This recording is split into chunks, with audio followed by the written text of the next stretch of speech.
Singer, songwriter, philanthropist, at actress.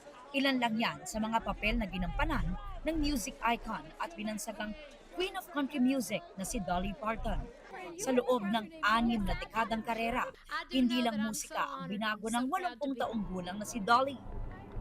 Naging bahagi rin siya ng pop culture sa pamamagitan ng kanyang mga pelikula, TV shows, business ventures at charity work. Hindi rin matatawaran ang kanyang legacy bilang songwriter na nagsimula sa maliit na kwarto sa Tennessee noong 6 na taong gulang pa lang. Nakapagsulat siya ng tinatayang nasa 3,000 kanta, ang ilan hango sa personal na karanasan at mga isyu sa lipunan patungkol sa kababaihan. Mahigit 100 million records ang naibenta niya worldwide, kabilang ang kanyang classic hit songs na Jolene, 9 to 5 at I Will Always Love You na nirevive ng pumanaw na ring singer na si Whitney Houston. Isa si Dolly sa best-selling female artists of all time na nagwagi ng 11 Grammys, kabilang ang Lifetime Achievement Award. Marami rin siyang nakuhang pagkilala sa Country Music Awards at Academy of Country Awards. Pero higit pa sa mga awit at parangal, kahanga-hanga ang pusong mapagmalasakit ni Dolly.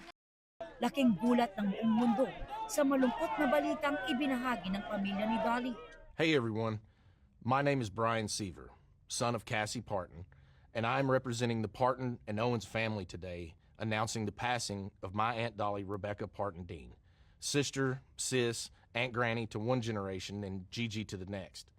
Sa ulat ng ilang US media, nakipaglaban sa cancer si Dolly at na-admit pa sa isang cancer treatment facility.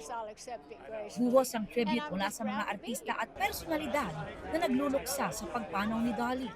Kabilang na si Beyonce na isa sa mga nag-cover ng famous song ni Dolly na Jolene.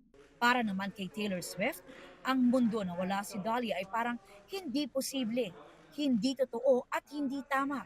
Nagluluksa rin si Celine Dion, pati sina Sabrina Carpenter, Kelly Clarkson, Cyndi Lauper, iba pang singers at award-winning actress na naging malapit kay Dolly.